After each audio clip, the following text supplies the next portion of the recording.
భక్తి ఛానల్ వీక్షకులకి నమస్కారం.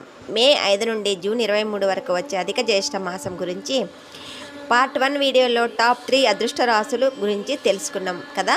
మరి మిగిలిన 9 రాశుల వారి పరిస్థితి ఈ కాలంలో ఎలా ఉండబోతుందో, ఎవరికి ఏంటి లాభం, ఎవరు జాగ్రత్తగా ఉండాలో ఈ వీడియోలో క్లియర్గా తెలుసుకుందాం. చివరిదాకా చూడండి. మొదటిగా మిథున, కన్యా మరియు ధను రాశుల విషయానికి వస్తే, వీరికి ఈ కాలం మిశ్రమంగా ఉన్నప్పటికీ ఆర్థిక విషయాల్లో కొంత ఊరట లభిస్తుంది. ముఖ్యంగా వ్యాపారస్తులకు పెండింగ్ బకాయిలు వసూలవుతాయి. ఉద్యోగంలో పై అధికారుల నుండి ఒత్తిడి ఉన్నా మీ తెలివితేటలతో దాన్ని అధిగమిస్తారు. ప్రయాణాల వల్ల లాభం చేకూరుతుంది.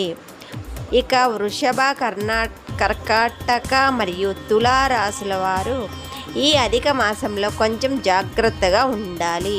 ముఖ్యంగా డబ్బు విషయంలో ఎవరికి హామీలు, గ్యారంటీలు ఇవ్వకండి. అప్పులు అస్సలు ఇవ్వద్దు. ఆఫీస్లో మాట్లాడేటప్పుడు కోపాన్ని అదుపులో ఉంచుకోండి, మీకే మంచిదే.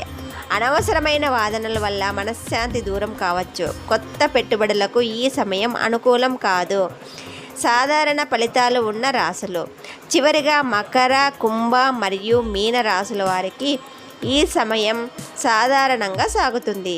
రోజువారీ పనులు ఎటువంటి ఆటంకాలు లేకుండా పూర్తి అవుతాయి. కుటుంబంలో చిన్న చిన్న మనస్పర్ధలు వెళ్తూ ఉంటాయి, కాబట్టి ఓపిక చాలా అవసరం.